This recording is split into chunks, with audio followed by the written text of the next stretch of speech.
जी, तो प्रॉब्लम्स आनी शुरू हो गई हैं और जो प्रॉब्लम्स मोटे तौर पर आ रही हैं वो हैंड सैनिटाइज़र और मास्क से जुड़ी हुई प्रॉब्लम्स है। तो डॉक्टर तनेजा, आप हमें ये बताइए कि स्पेसिफिकली मास्क की जो प्रॉब्लम है, ये ज़्यादातर उन लोगों की है जो घर से बाहर ज़्यादा वक्त बिताते हैं। तो आपके हिसाब से जो शिकायतें आपको मिल रही है उसके हिसाब से ज़्यादा प्रेवलेंट किन लोगों में है, यानी कि कितनी देर तक मास्क पहनने के बाद उसका जो है बुरा असर आना शुरू हो जाता है, यानी सेफ क्या है लिमिट मास्क की एक बार में पहनने की? देखिए, ये प्रॉब्लम तो सबको आ रही है। उनको भी आ रही है जो रिस्ट्रिक्टेड मूवमेंट कर रहे हैं और उनको भी आ रही है जो घर से बाहर जा रहे हैं। अब घर से बाहर जब जा रहे हैं, आप एक ऑफिस सेटअप में काम कर रहे हैं, तो ऑब्वियसली आपको पूरा ये मेरा voice good morning sir, welcome. Yeah good morning I can hear you, sir. Yeah there is some problem in the sound let me just Some echo is there, sir. या सम echo. I should not be hearing my voice. Yeah. Some echo is there. Yeah, I know there was some echo was coming, so they are trying to correct the technology. Okay, a very warm good morning to all of you. I wish to thank the State Bank of India for having invited me. I should not. Yeah, there is some problem in the sound. Let me just correct it. Yeah, some echo. No, I should not be hearing my voice. Yeah. Yeah, no, there was some echo was coming, so they are trying to correct the technology. Okay, a very warm good morning to all of you. I wish to thank the State Bank of India for having invited me to deliver the keynote address today.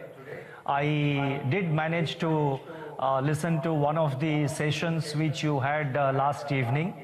Very productive and useful discussions. The chairman SBI and other eminent participants, I had the occasion to watch that. I sincerely appreciate the efforts of the organizing team in putting together this virtual conference, which has in fact become the new normal today. Banks and other financial entities are today at the forefront of the country's countermeasures against the economic impact of COVID-19. They are the transmission channels for RBI's monetary, regulatory and other policy measures. They are also the implementation vehicles for the financial backstop measures announced by the government. I should not hear my voice. You can. No, but I am hearing my voice. Okay. I hope my voice is clear to the participants. Mr. Rajneesh Kumar, am I audible? Am I clear enough? Yes, sir. Okay, thank you. Now, the outbreak of COVID-19 pandemic is unambiguously the worst health and economic crisis in the last 100 years during peacetime, with unprecedented negative consequences for output, jobs, and well-being.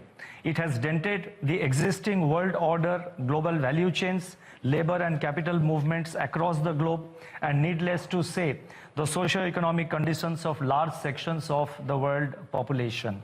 The COVID-19 pandemic perhaps represents so far the biggest test of robustness and resilience of our economic and financial system.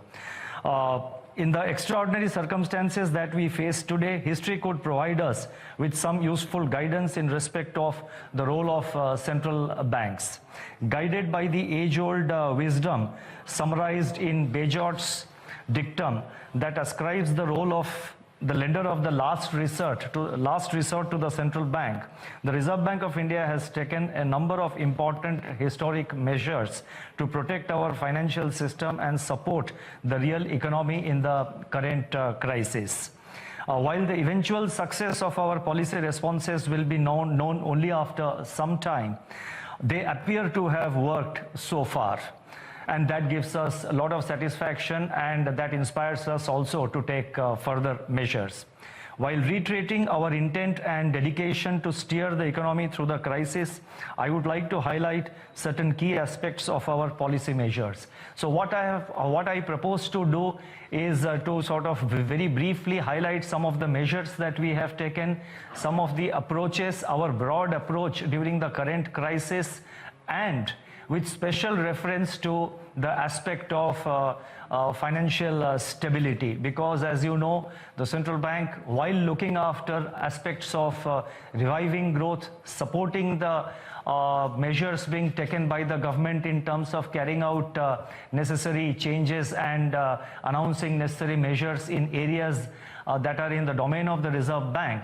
But at the same time, above all, the Reserve Bank is responsible for the financial stability of the country. And this is one area where I think the Reserve Bank and the financial institutions, and in particular the banks, will have to work in close coordination and in close cooperation to ensure the stability of the financial system in the country. Now, let me first briefly touch upon the monetary policy measures which we have taken. As you would be already aware, the RBI was already in an accommodative stance before the outbreak of COVID-19. And from February 2019 onwards, on cumulative basis, we had cut the repo rate by 135 basis points till the onset of the COVID-19. Now, consistent, and that was done mainly to sort of to tackle the slowdown in growth, which was visible at that time, and we had elaborately touched upon it in our MPC resolutions. Now, consistent with this policy stance, when liquidity conditions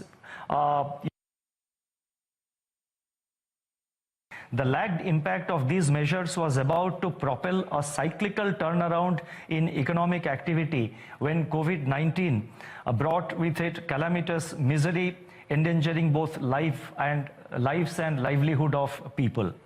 Given the uncertainty regarding the evolution of COVID curve, it was absolutely critical to anticipate the emerging economic risks and take proactive monetary policy actions of sizable magnitude using comprehensive range of policy instruments. The fast-changing macroeconomic environment and the deteriorating outlook for growth necessitated off-cycle meetings of the Monetary Policy Committee, first in March and then again in May 2020. The MPC has